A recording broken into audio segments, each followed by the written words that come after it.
Hello friends, welcome to another interesting video from web coding. आज की इस video में हम बात करने वाले हैं काफका के बारे में। ओके, जैसा कि हम सभी जानते हैं, डेटा बहुत ही इंपॉर्टेंट चीज़ है because big data and even data science, all these things rely on data. So data is very important. Okay, हमारे पास मल्टीपल एप्लीकेशंस हो सकती हैं। लेट्स से एक एप्लीकेशन है जो डेटा को कलेक्ट कर रही है, एक एप्लीकेशन है जिसके ऊपर कुछ टास्क परफॉर्म कर रही है या फिर कुछ मैट्रिक्स कैलकुलेट कर रही है, और कोई दूसरी एप्लीकेशन है जो उसे डैशबोर्ड पर शो कर रही है। सो अगर हमारे पास मल्टीपल एप्लीकेशंस हैं और हमारे पास जो डेटा है वो फ्लो हो रहा है one application to another application, तो इस फ्लो ऑफ डेटा को मेंटेन करना भी बहुत ज़रूरी है। मतलब जितना ज़रूरी हमारा डेटा होता है उतना ही ज़रूरी होता है इस डेटा के फ्लो को मेंटेन कर पाना। अब ये एप्लीकेशंस खुद से डेटा को लेकर एक जगह से दूसरी जगह नहीं जा सकते, तो हमें ऐसे में ज़रूरत है किसी ऐसे सिस्टम की जो इस डेटा को कन्वीनियंट तरीके से एक एप्लीकेशन से दूसरे एप्लीकेशन में पहुंचा सके। और यहाँ पर हमारा रोल आता है काफका का।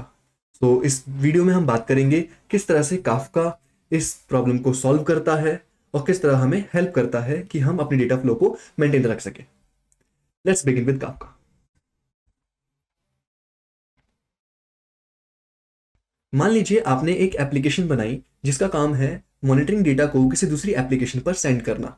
इसके लिए आपने एक सिंपल कनेक्शन बनाया। देन ये कनेक्शन क्या करता है, ये एक डायरेक्ट कनेक्शन है और आप इसे पॉइंट टू पॉइंट कनेक्शन भी कह सकते हैं। मतलब एक आपकी एप्लीकेशन से स्टार्ट होता है कनेक्शन, और दूसरा आपकी जो एप्लीकेशन है जहां पर आपका डैशबोर्ड है, जहां पर ये शो होना है आपका मैट्रिक्स डेटा, वहां पर एंड होता है। तो आपका कनेक्शन आपके एप्लीकेशन से स्टार्ट होता है और डैशबोर्ड वाली एप्लीकेशन पर एंड होता है। तो ये सिंपल कनेक्शन कुछ इस तरह दिखेगा, जहां पर नीचे जैसे कि आपका एक ये एक मैट्रिक्स सर्वर है जो आपका सर्वर है, जहां पर या फिर आपकी एप्लीकेशन है जहां पर आपका मैट्रिक्स कैलकुलेशन परफॉर्म हो रहा है, और उसके बाद ये डेटा सेंड हो रहा है किसी डैशबोर्ड पर जो कि इसे शो करता है। So a simple solution for simple problem, quite good.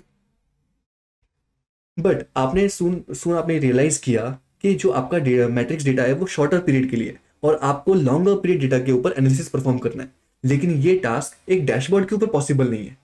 इसके लिए आपने डिसाइड किया कि आप एक ऐसी सर्विस बनाएंगे जो आपके डेटा को एक्सेप्ट कर सके, स्टोर कर सके और उसके ऊपर मैट्रिक्स एवेल्युएट कर सके। इसके लिए आपने एक थोड़ी सी अल्टरेशन परफॉर्म करी अपनी एप्लीकेशन में, ताकि जो आपका मैट्रिक्स डेटा है वो दोनों ही प्लेटफॉर्म पर स्टोर हो सके। मतलब आप अपने मैट्रिक्स डेटा की मल्टीपल रेप्लिकेशंस क्रिएट कर रहे हैं। इसका रिजल्ट क्या निकला? इसके रिजल्ट के तहत आपके पास तीन नई एप्लीकेशन जनरेट हो गई। एक जो डेटा को जनरेट करने के लिए, एक स्टोर करने के लिए, एक मैट्रिक्स परफॉर्म करने के लिए। तो आपके पास बेसिकली नई तीन एप्लीकेशन आ गई, और ये तीनों एप्लीकेशन सेम तरीके से उन दो सर्विसेज से कम्युनिकेट करेंगी जैसे पिछले केस में हुआ था। देन आपके कोवर्कर्स को ऐसा फील हुआ कि एक पोलिंग सर्विस होना ज़्यादा बेटर रहेगा, ताकि उन्हें कॉन्स्टेंट टाइम पे अलर्ट मिल सके।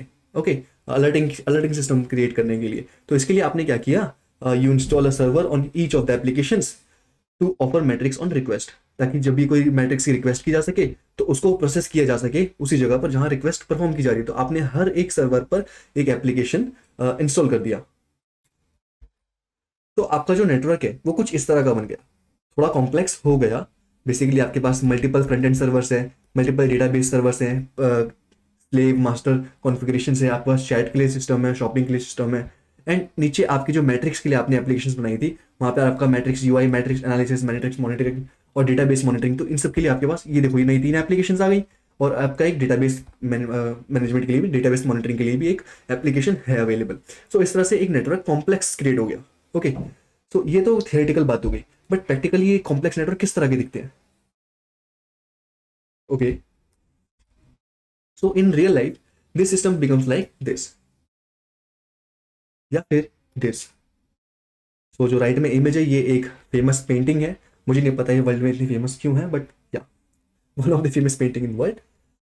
ये कुछ कुछ ऐसा ही दिख रहा है, मतलब कुछ नहीं पता कहाँ पे कौन सा कनेक्शन आ रहा है, कहाँ पे कौन सा कनेक्शन जा रहा है। इस प्रॉब्लम को कैसे सॉल्व किया जाए? ओके, सो आपने क्या किया, आपने रियलाइज किया कि काफ़ी खर्चा हो रहा है इस तरह के प्रॉब्लम पे। आपको हर एक इंपॉर्टेंट इंडिविजुअल एप्लीकेशन के लिए, लेट्स से आपके पास कुछ मल्टीपल एप्लीकेशन है ऐसी, एंड ये आपकी कुछ एप्लीकेशन है जो डेटा को जनरेट कर रही है लेफ्ट साइड में, और राइट साइड में कुछ एप्लीकेशन है जो डेटा को कंज्यूम कर रही है। अब इस एप्लीकेशन ने फर्स्ट एप्लीकेशन को डेटा जनरेट किया, उसने इसे इसे भी सेम डेटा दिया, और नीचे वाली को एप्लीकेशन को भी सेम डेटा चाहिए तो उसको भी सेम डेटा प्रोवाइड किया। तो उसे क्या करना पड़ रहा है, उसे ये डेटा 2 बार भेजना पड़ा। इनफैक्ट अगर यहाँ पर मल्टीपल एप्लीकेशंस होती और इन सभी को ये डेटा चाहिए जो डेटा फर्स्ट वाली एप्लीकेशन ने लेफ्ट साइड में जनरेट किया है, तो उसे सभी को multiple copies of data send करना पड़ता।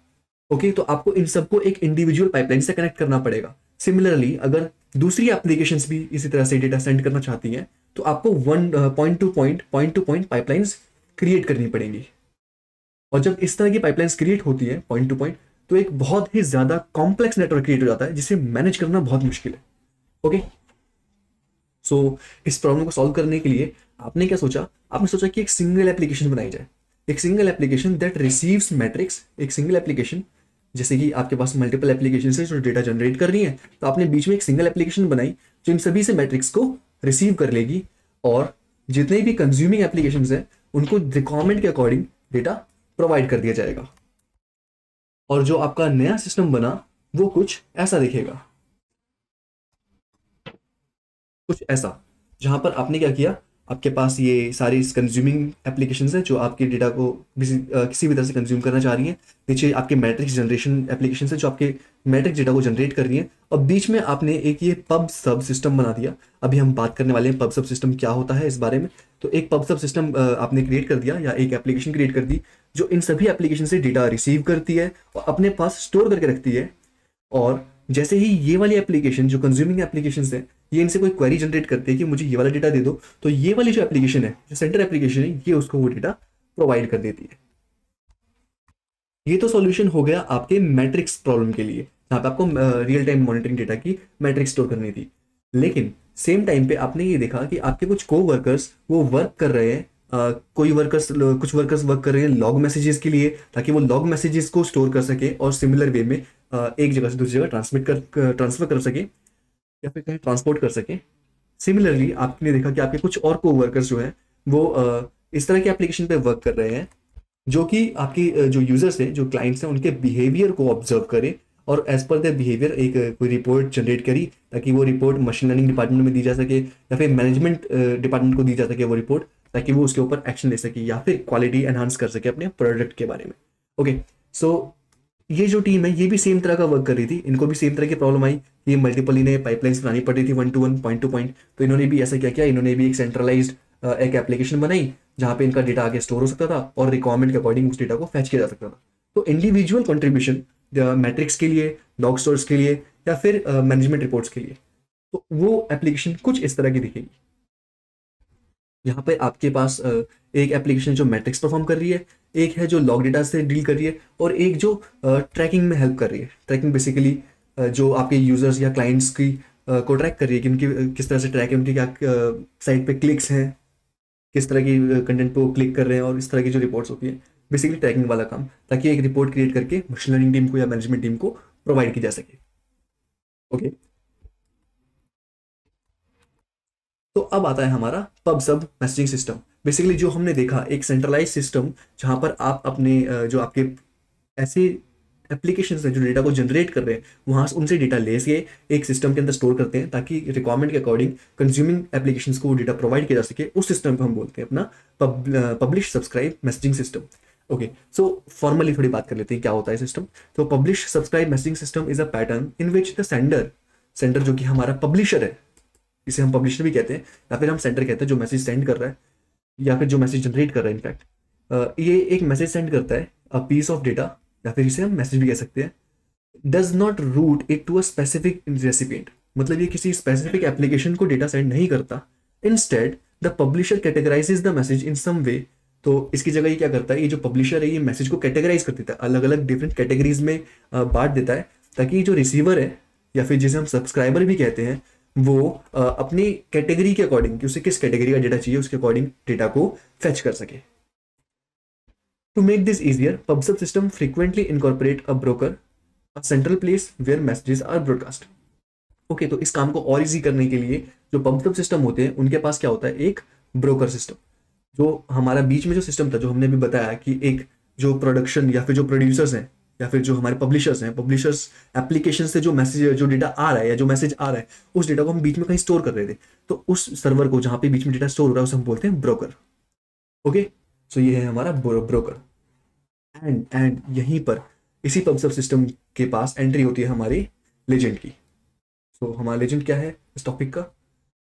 That is are Kafka.